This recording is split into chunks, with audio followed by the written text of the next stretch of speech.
Hello my dear student, welcome to math class.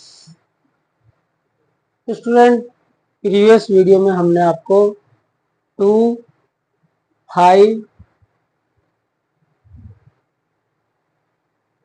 और 10, 3 और 9 ये डिजिबिलिटियां सिखाई थी। स्टूडेंट, आज हम आपको 4, 8, 6, 12, 7 और 11 की डिजिबिलिटी सिखाएंगे। ठीक है जी। अगर आपने प्रीवियस वीडियो नहीं देखी तो आप उसे जाकर देख सकते हैं। ठीक है जी। चैनल का नाम है ब्रजमोहन वर्मा मैथ। आप गूगल पर बोल सकते हैं या फिर यूट्यूब पर भी बोल सकते हैं। विभाज्यता की जांच, 4 की विभाज्यता यानी कि डिजिबिलिटी ऑफ 4। यदि किसी संख्या के इकाई व दहाई के अंक से बनी संख्या 4 से पूरी तरह विभाजित है या इकाई व दहाई के अंक पर 0 हो तो वे सभी संख्याएं 4 से डिवाइड हो जाएंगी, यानी कि पूर्णतः विभाजित हो जाएंगी। जैसे ये संख्या दी गई आपको, तो देखो ये इकाई का अंक है, ये दहाई का अंक है। सिर्फ हमें ये दो अंक देखने हैं, इकाई और दहाई वाले। अगर ये दोनों डिजिट 4 से डिवाइड हो रही है, 4 के टेबल में आ रही, ठीक है, तो ये आपकी 4 से डिवाइड हो जाएगी पूरी की पूरी संख्या। आपको पूरी को देखने की जरूरत नहीं, बस इतना ही देखना पड़ेगा। तो ये 4 से डिवाइड हो जाएगी, इसमें 12 है तो ये भी 4 से डिवाइड हो जाएगी, इसमें 36 है तो ये भी 4 से डिवाइड हो जाएगी। सिर्फ 1 और 10 वाली डिजिट देखनी, 4 से डिवाइड होनी है। तो 28 है, ये भी 4 से डिवाइड हो जाएगी। 16 है, ये भी 4 से डिवाइड हो जाएगी। और इसके लास्ट में 2 जीरो है तो ये भी 4 से डिवाइड हो जाएगी। और इसके लास्ट में भी 2 जीरो है, वो भी 4 से डिवाइड हो जाएगी। ओके स्टूडेंट, अगर यहाँ पे 12 की जगह 11 होता तो 11 4 के टेबल में नहीं आता, तो ये 4 से विभाजित नहीं है। ठीक है, यही 4 की डिजिबिलिटी है। अब 8 की डिजिबिलिटी देख लो। 8 की और 4 की एक जैसी है तकरीबन। यदि किसी संख्या के इकाई व दहाई और सैकड़े से बनी संख्या 8 से पूरी तरह विभाजित हो जाती है तो वह संख्या 8 से पूरी तरह विभाजित हो जाती है। यह नियम छोटी संख्याओं पर लागू नहीं होता। जैसा 16 है स्टूडेंट, आप इसे ऐसा करके देख लेंगे, 2 जा 16 है ना। अगर बड़ी 3 तक की डिजिट है, 3 तक की तो इसने खुद कहा ही है कि भाई अगर ये डिवाइड होगी 8 से तो पूरी संख्या डिवाइड हो जाएगी। तो इससे आप बड़ी बड़ी संख्या देख सकते हैं, छोटी संख्या को नहीं देख सकते, वो भी आपको डिवाइड करना ही पड़ेगा। जैसा यह है तो 24 है रेट, आप इसे 8 से कर सके, 8 या 24 8 बन जाए 8। तो लास्ट की 3 डिजिट यानी कि 1, 10 और 100 यही देखनी है। अगर ये 8 से डिवाइड हो रही तो पूरी की पूरी डिवाइड हो जाएगी। अगर ये है जैसा 656, 8 से डिवाइड करके देखो, 8 8 जा 64, बच गया 1 उतार लिया, 8 2 जा 16, तो पूरी डिवाइड होगी तो यह पूरी संख्या डिवाइड होगी। तो हमें से पूरी की जरूरत नहीं है। अगर 3 डिजिट है या 3 से कम है तो आपको डिवाइड करके ही देखना पड़ेगा, या उससे कम है 8 के टेबल में आ रहा तो आपको ऐसे ही पता चल जाएगा। ठीक है,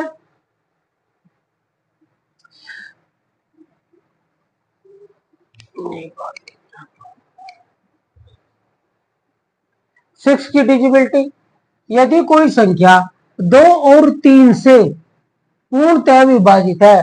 देखो 2 की डिजिबिलिटी आप जानते हैं और 3 की भी जानते हैं। अगर 2 और 3 से दोनों से डिवाइड हो रही एक ही संख्या तो वो 6 से भी डिवाइड हो जाएगी।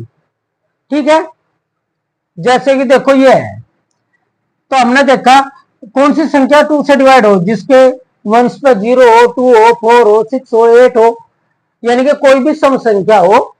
अगर वह कोई भी सम संख्या 3 से डिवाइड हो रही तो वो 6 से भी हो जाएगी। तो यह हमें पता चल गया सम संख्या है 2 से डिवाइड हो रही। अब इन्हें ऐड करके देख लो, 3 + 1 + 2 तो कितना होगा 6, और 6 3 के टेबल में आ गए, है ना। तो 2 से भी डिवाइड हो रही, 3 से भी डिवाइड हो रही, तो ये संख्या हमारी 6 से भी डिवाइड हो जाएगी। अब देखो इसके वंश पर 0 है तो 2 से डिवाइड हो रही। अब इन सबको ऐड कर लो, 4 + 4 + 1 + 1, 4 4 8 और 1 9 और 0 9, तो 9 3 के टेबल में आ रहा, तो ये 3 से डिवाइड हो रही है, 2 से भी डिवाइड हो रही, तो इसका मतलब ये 6 से डिवाइड है ना जी।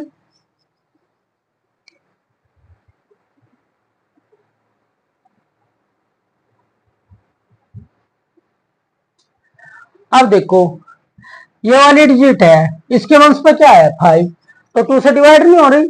जब 2 से नहीं हो रही होगी तो फिर या 6 से भी नहीं होने की, दोनों से होनी चाहिए ना।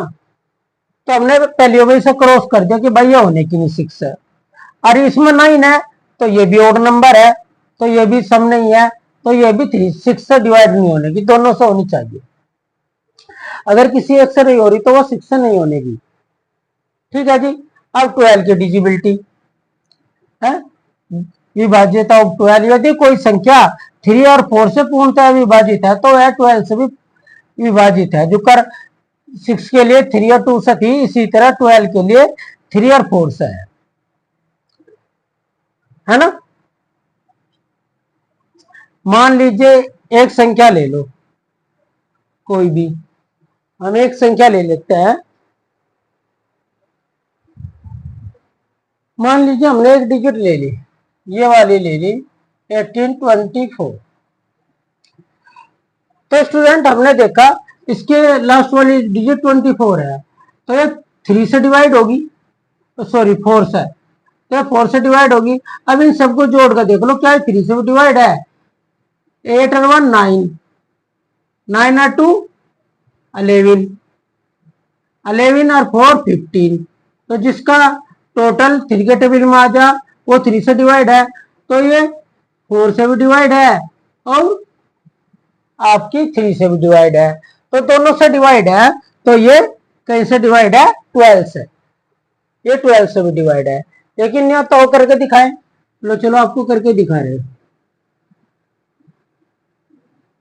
12 1 जा 12, बच गए 6, उतार लिया 2, 12 5 जा 60, बच गए 2, उतार लिया 4, 12 2 जा 24। देखो है ना पूरी पूरी डिवाइड। तो अब है जी 7 की विभाज्यता यानी कि डिजिबिलिटी।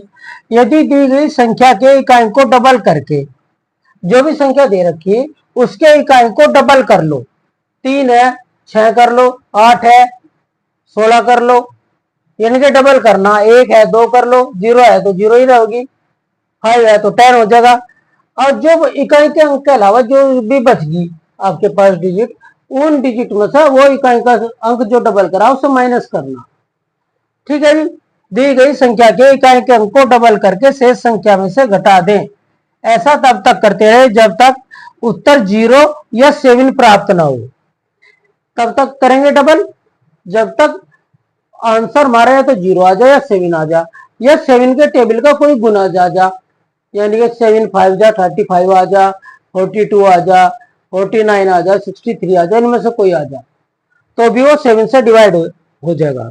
तो देखो हमने एक संख्या ली, ये वाली डिजिट ले ली, तो इसका 3 का इकाई का अंक क्या है, यानी कि वंश पर क्या है 3 है, तो 6 3 को हमने डबल करके यहां लिख दिया 6, और क्या बचेगा, अब हमारा बचेगा 76।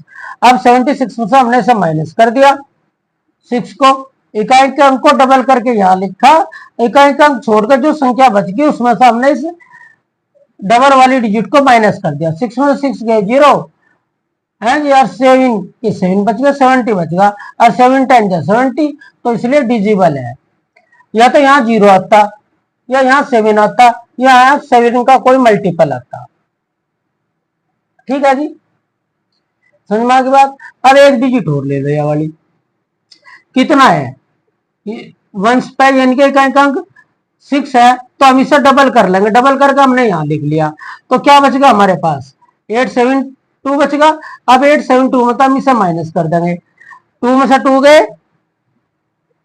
0, है जी।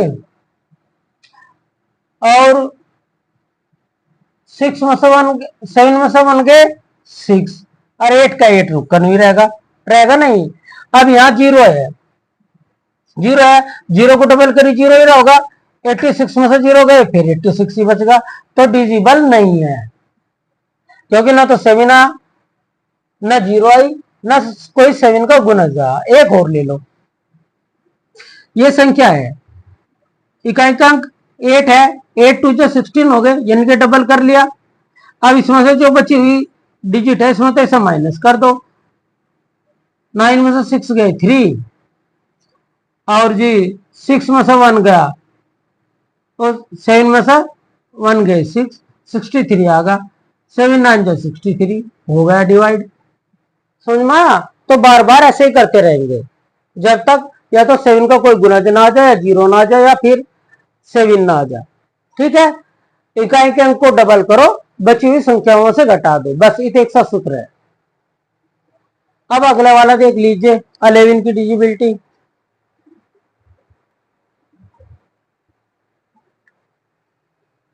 11 की विभाज्यता, डिजिबिलिटी ऑफ 11, दी गई संख्या के अंकों पर ई और या तो ई और ओ लिखो।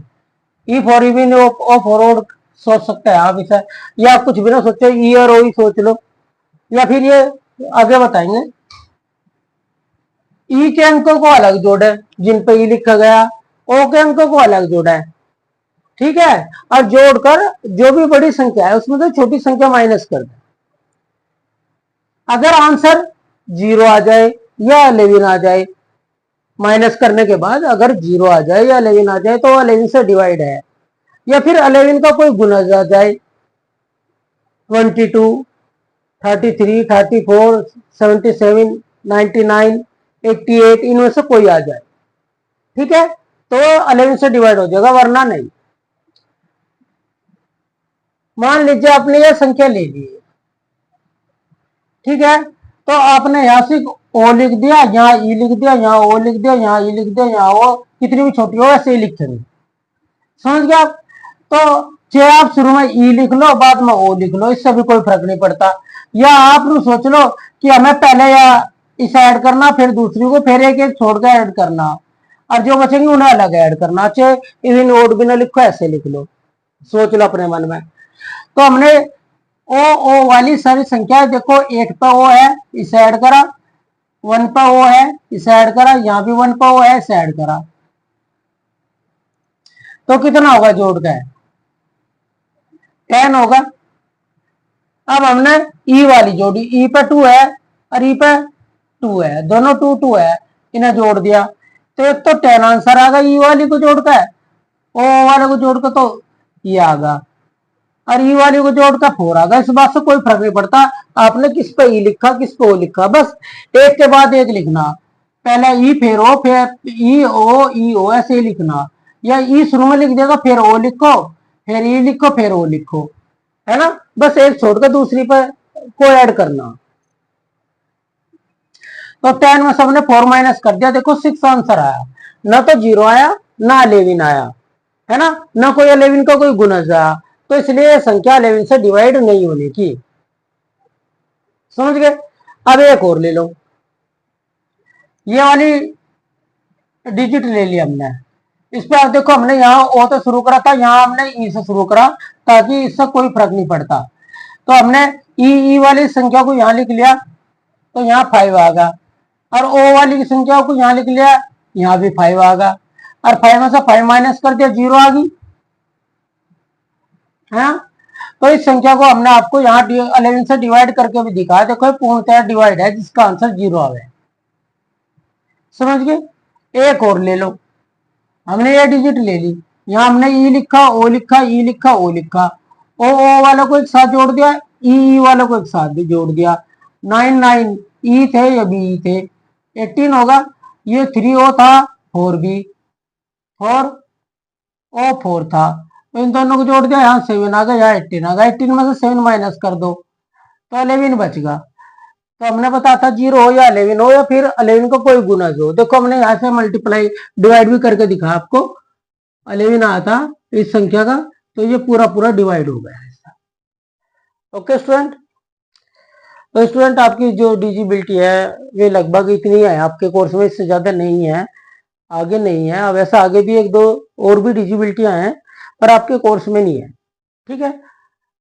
तो अगर आपको ये वीडियो अच्छी लगी, तो आपको लगा कि भाई अच्छा पढ़ाया गया, तो वीडियो को लाइक करें, सब्सक्राइब करें, कमेंट करें। Thank you for watching this video.